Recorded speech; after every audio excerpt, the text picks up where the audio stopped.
Seorang letnan Jerman berencana menebang balok penyangga untuk dijadikan kayu bakar. Kabin kayu itu nampak masih stabil, namun tepat saat ia menyingkirkan kayu tersebut, kecelakaan pun terjadi.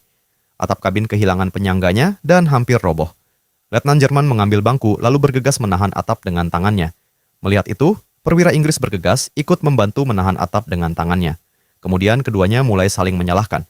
Pada saat itu, Letnan Jerman memperhatikan pistol di saku perwira Inggris, ia pun mengambilnya dan mencoba menguasai situasi.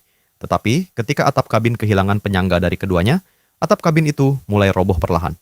Melihat itu, Letnan Jerman tak punya pilihan lain selain membantu menahannya. Keduanya pun menahan atap kabin itu selama hampir 1 jam. Tak lama kemudian, prajurit Jerman yang habis pergi berburu akhirnya kembali. Mereka dengan cepat membawa meja, lalu meletakkan kayu sebagai penyangga atap kabin.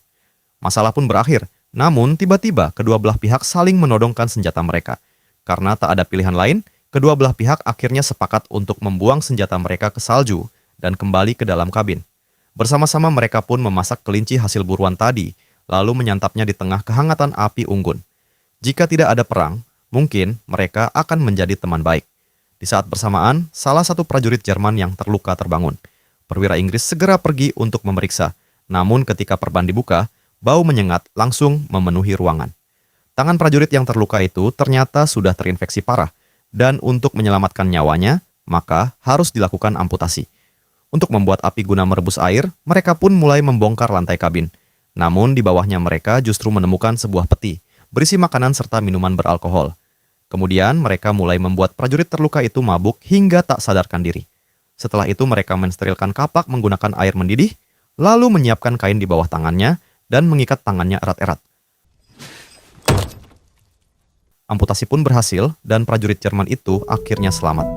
Untuk merayakan hal itu, mereka semua pun mulai minum bersama. Mereka saling bertukar bercerita hingga menari bersama di dalam kabin tersebut. Tawa serta kegembiraan memenuhi ruangan, dan jenis persahabatan yang tak biasa ini akhirnya tumbuh dengan tenang di tengah-tengah kacaunya Perang Dunia Luar. Film ini berdasarkan kisah nyata berjudul Into the Wild yang dirilis tahun 2012, bisa kalian tonton di Apple TV.